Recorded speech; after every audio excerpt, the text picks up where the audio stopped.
Don't you hate it when someone mistakes you for a filmmaker when it's obvious you're a smartphoner?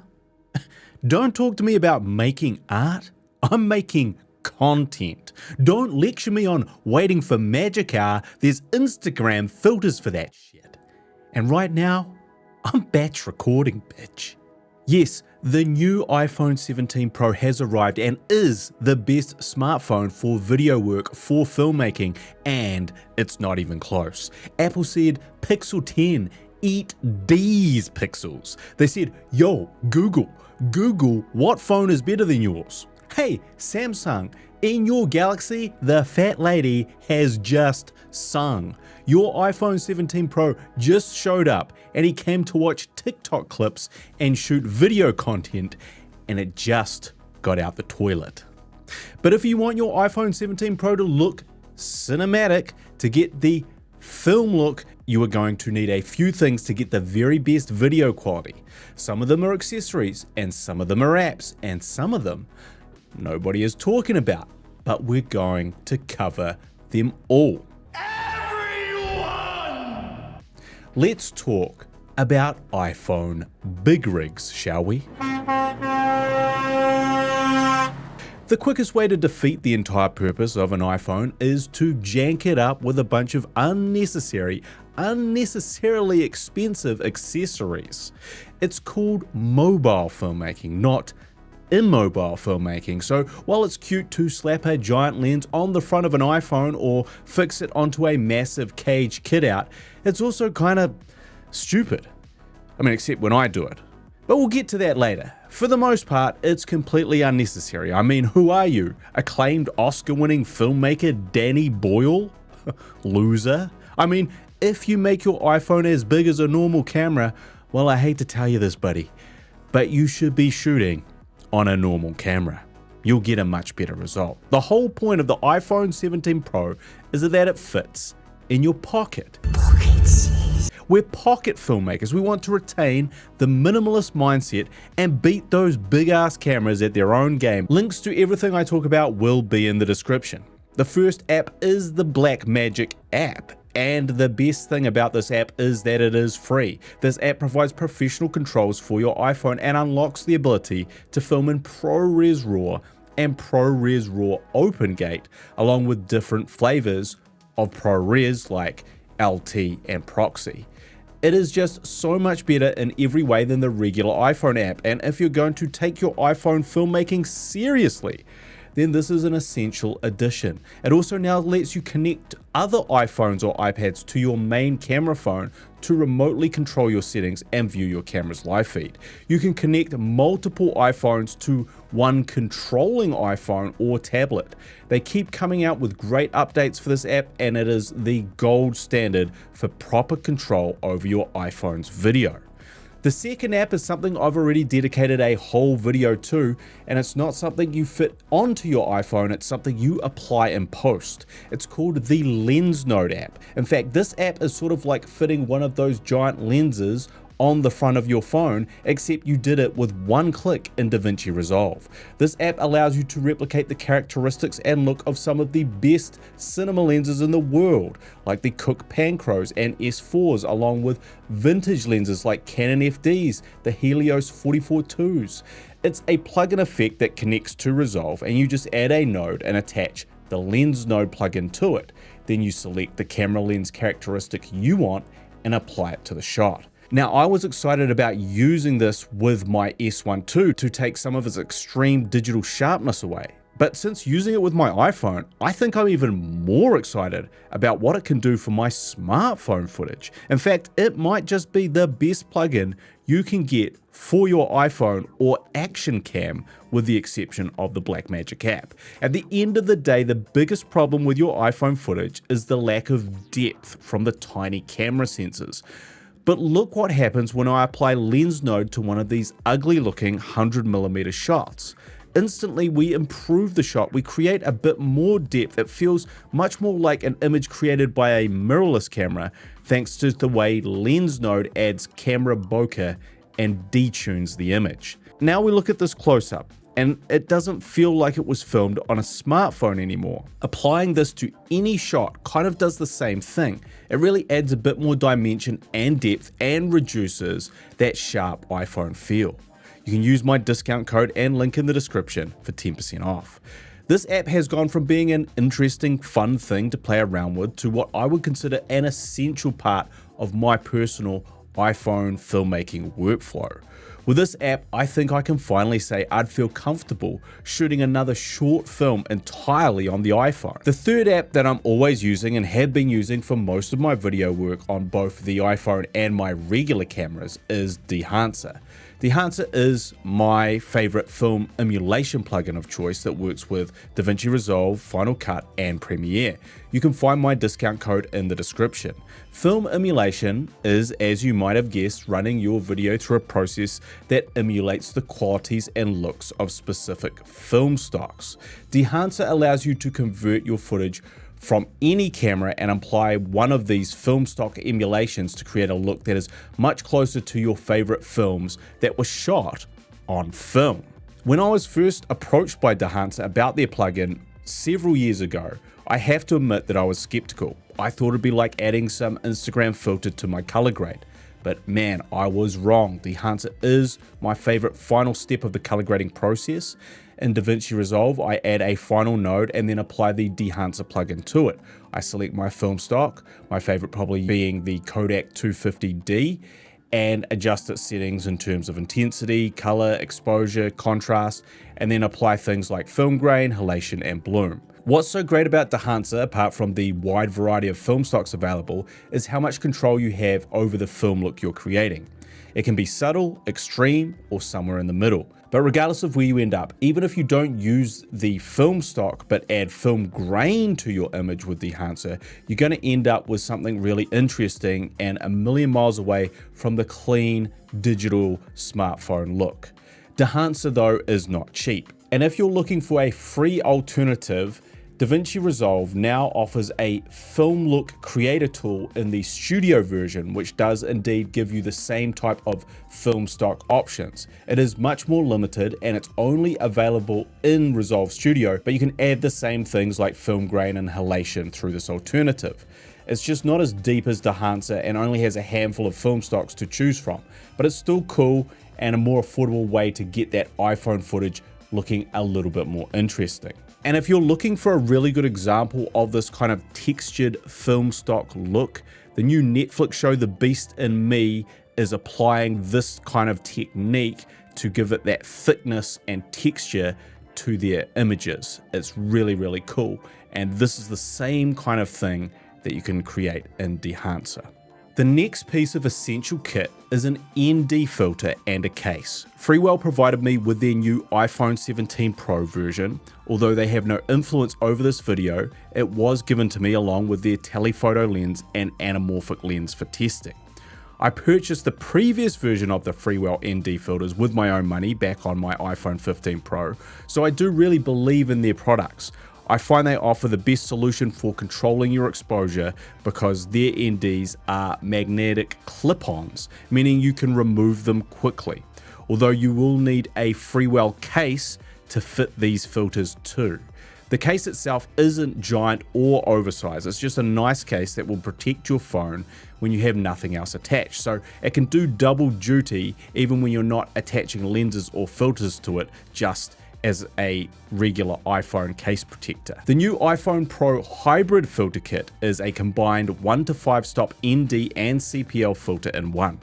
You can then add in different drop-in filters, and it comes with a selection such as glow mist and hard stops of ND and even a graduated filter.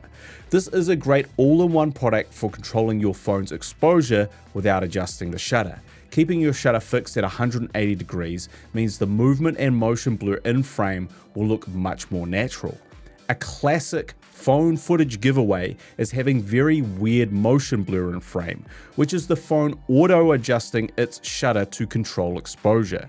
You're the filmmaker, it's your job to control the exposure and keep that shutter speed fixed. 24 frames per second with the shutter set at 180 degrees is the setting you want if you want your phone to recreate the feeling of your favorite show or film. Now, I will say you could also buy the old Freewell magnetic filters, which I also still have and do still fit the new iPhone case. While these are less premium and feature-rich than the larger all-in-one drop-in filter set, they're also more affordable and smaller.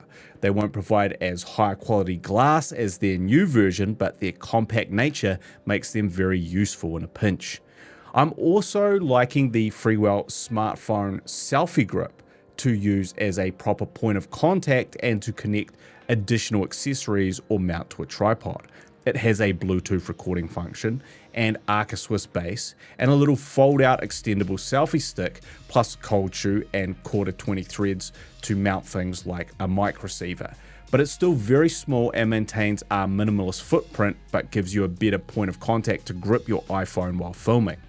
I've also previously reviewed Sandmarc's Creator Grip, which I also find to be quite useful. It has the added bonus of being able to switch orientations from vertical to horizontal, but it is a little bulkier. This also features a Bluetooth recording button, but no extendable selfie stick, and it does not have an Arca Swiss base. Now, in terms of mounting, I actually find using MagSafe magnetic phone holders to be a great strip back solution. The challenge can be finding one that will lock on but also leave enough room for the clip-on MagSafe ND filters. However, this one off Amazon does just that, and it's just small enough for both. If you're looking for something better, then I also love the look of this newly designed MagSafe all-in-one tripod from DP Journey. I haven't ordered it yet, but it looks excellent. The beauty of using a MagSafe mount is that if your phone is attached to a tripod, you can simply take it on and off without messing around with a base plate. You can also rotate your camera from vertical to horizontal in a second. So if you're looking for speed and efficiency, something like this is ideal when going from handheld to a tripod. And finally, you may need an external SSD drive to record in ProRes RAW or at higher frame rates like 120 frames per second. Again, I like to keep things as minimal as possible, so I use the Lexar Go, which is very dependable and has an additional attachment if you need to plug in continuous power for a mic. Or this Afro Pro, which is even smaller and has a mic and power port all built into this tiny thing. I prefer the size of the Afro, but I have had it overheat on me and I have had it quickly stop recording when trying to use 120 frames per second. So it's definitely less reliable than the Lexar because they're trying to fit so much into it. Either way, just attaching this to the bottom of the iPhone is how I like to have it if I'm recording handheld. But if you have a side handle like the Freewell one, then the SSD will get in the way of your handle grip placement. That is, unless you use one of these little L-shaped USB-C adapters, which I first came across when using the Sigma FP. Now, if you use one of these, you can attach your SSD snugly next to the handle grip and have it not interfere with your spacing. And with a slight squeeze, you can fit a mic receiver on top and retain that vital minimal aesthetic. This is as big as you want your iPhone to ever get if you really want to reap the benefits of its pre-existing form factor. Now, if you're not filming in ProRes RAW or in 120 frames per second slow motion, you won't need an external SSD. You can record to the internal storage. And if you use your AirPods as a microphone to record audio into the phone, you won't need an additional lav mic setup. These are the AirPods Pro 2, and they're running directly in via Bluetooth to the iPhone 17 Pro, and this is what the audio sounds like. I've only got one of them in because you kind of want to be able to hear your environment, and they are noise cancelling. So yeah, if you have them both in, you're probably going to end up shouting. It's going to probably get a bit carried away.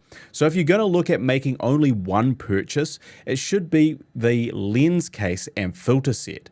Using AirPods for your audio, especially in vlogging scenarios, is so unbelievably handy that I do think they're now an essential piece of kit, especially considering their normal application as earphones provides a great experience in its own right.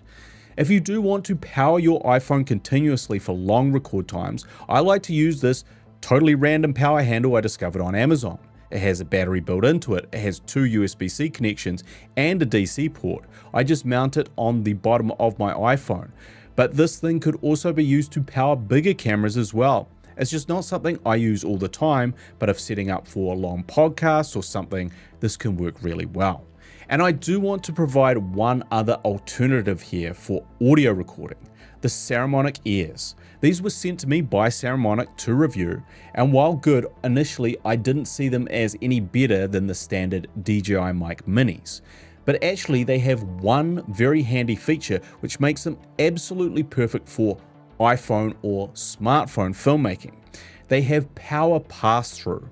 That means you can plug the receiver into your iPhone, then plug your power supply into the mic's receiver. It will then pass through that power supply to your phone, thus ensuring not only will you be getting great audio from the mics themselves, you'll also be powering your phone and keeping it charged. Perfect minimalist setup for interviews or podcasting, where you no longer have to worry about draining your iPhone's internal battery with a separate audio source plugged in, which at one stage was one of the phone's biggest problems. We've talked about filters, but we haven't talked about lenses. I do have to give an honorable mention to Freewell's new anamorphic lens, which is part of their new Pro filmmaking kit. The lens comes with 3 different filters to allow you different colored streaks on your image: gold, blue, and neutral. It has a handy little locking screw to tighten when you have it leveled, and it can give you a really interesting look. The best way to shoot this lens is in the ProRes RAW open gate mode, but to do that you will need to use the setup with a gimbal or on a tripod. I absolutely love some of the images I got from this lens. The streaks can be a little bit over the top, but it was a lot of fun to use and great for more creative projects when you want your phone to look interesting.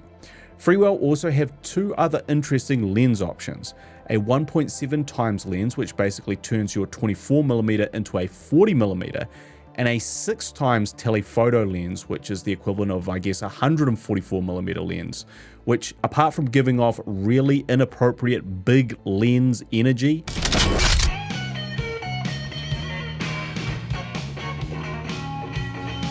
completely breaks my rule about keeping your kit small. However, what it does provide is actual true depth of field.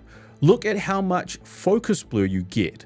This really feels like a portrait lens compared to the flat look of the actual iPhone 100mm portrait lens. It's the first time I've looked at an iPhone image and believed it could be just a regular mirrorless camera image. Who would have thought the secret to make your iPhone not look like an iPhone would be to put a lens on top of your lens? And that's why I kicked your leg out of your leg. But this is not easy to use. It just screws into Freewell's case, but apart from walking around with a rock hard phone as a result, you still need to focus using the assistance of the lens's own focus ring.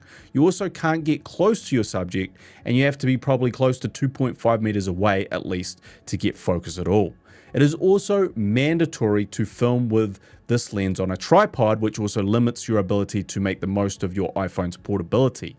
But the footage is just not stable enough otherwise. Much more practical is the 1.7 times lens, aka the 40mm. This is a great companion to the anamorphic lens, and it finally gives you a lens that feels more like a close-up lens than your 24mm does. It's a great all-rounder lens that can give you wide and tight shots, and you can still get some really nice separation with it. This would be the one lens I would purchase of this set, but ideally I would pair it with the anamorphic lens when I wanted to create something a little bit more interesting. I would probably forego the 6 times telephoto lens because it's quite difficult to use, even though I was very impressed by the actual image it produces. Ultimately, its size breaks our one rule about the phone itself and our ability to keep it small. So for this setup, it's just a little too large. I mean, is that a Freewell lens in your pocket on the end of your phone? Or are you just pleased to see me? Now, Freewell aren't the only company working consistently on accessories for each generation of iPhone. And one other company who does this is Sandmark. They also have a series of lenses for the iPhone 17 Pro, some of which they provided me for review, including an anamorphic lens of their own, a 16mm wide angle lens, and their new Tetra Prism 48mm zoom lens. Now this tetra prism goes in front of your 100mm lens to offer you that long lens look, but surprisingly doesn't really offer the same added depth as the freewell telephoto version, which just goes onto the 24mm lens. You can use the Sandmark case to attach these lenses, or you can use one of their handy clip-on mounts. These lenses are definitely more affordable and not as well built as the freewell versions, however they are smaller and cheaper and can provide an introduction to using lenses on your iPhone before you decide to spend a lot of money on a more premium lens. So Sandmark for size and budget, freewell for larger top quality versions of iPhone lenses. Now, if you pair the Lens Node app on top of one of these lenses, you are really starting to create a look from your iPhone 17 Pro that looks nothing like you think your iPhone 17 Pro is going to look. Careful now, you might end up being a real filmmaker. Now, if you intend to use ProRes RAW, it's important to note it does not have image stabilisation, which does make the gimbal a crucial piece of kit if you plan to film in this mode. My gimbal of choice is the Hohem i7 if you're looking for a smartphone gimbal with every feature imaginable, including AI tracking and a detachable monitor and remote control. But I also use the DJI RS3 Mini, as this can also be used with a smartphone and it can handle a little more weight. If you're someone who uses both a camera and a phone for filming, getting one of the newer, smaller DJI gimbals means you can use it for both. The final piece of the puzzle is LUTs. If you want the best quality video from your iPhone, you need to film in ProRes modes and you need to film in Apple's Log 2 profile. That means you will need to use a LUT to monitor your footage in camera and also to apply in post-production when color grading. In terms of LUTs, Elliot of Epic Film Tutorials has created a series of one-click LUTs that work perfectly with the new iPhone 17 Pro. I originally used the one LUT solution for my iPhone 15 Pro before switching to his GLOAT LUT, greatest LUT of all time. And the description must be true because I haven't found one that works better with the iPhone ProRes workflow. He also has a series of stylized LUTs that I also think are pretty awesome, if you want something with a little more artistic flair. But if you buy just one LUT as a base Rec 709 conversion, the GLOAT is all you need. You can get them via the link in the description using my discount code if you'd like to help support the channel. Now, if you're interested in smartphone filmmaking, his YouTube channel offers a far more knowledgeable and in-depth breakdown of all the latest smartphones, not just iPhones for all you sick Android users out there. His channel offers heaps of great advice and technical knowledge around the best settings and options for your smartphone. I've learned a lot about how to get the best iPhone settings from him, so if you want to dive deeper into the iPhone 17 Pro or one of its Android competitors, I suggest you head over to that channel, which I'll put in the description. And finally, I will throw in one additional bonus LUT look from Absolutes. This is the red style LUT, and so now that I've been filming with the Nikon ZR and R3D, I wanted to experiment with recreating a similar look on my iPhone. Obviously, it doesn't quite make your iPhone look like a red camera, but I do find it to be a nice option. I have no affiliation with them, but I thought it was a cool find. So that's it. A few apps, a few accessories, and a minimalist mindset that keeps your iPhone 17 Pro pocket-sized but mighty. If you found this video helpful, consider purchasing some of these accessories through my affiliate links. If you haven't found this helpful, then there is no pleasing you. as always, I am the Savage Filmmaker. Or should I say, the Savage Smartphoner. And I'll see you when I see you.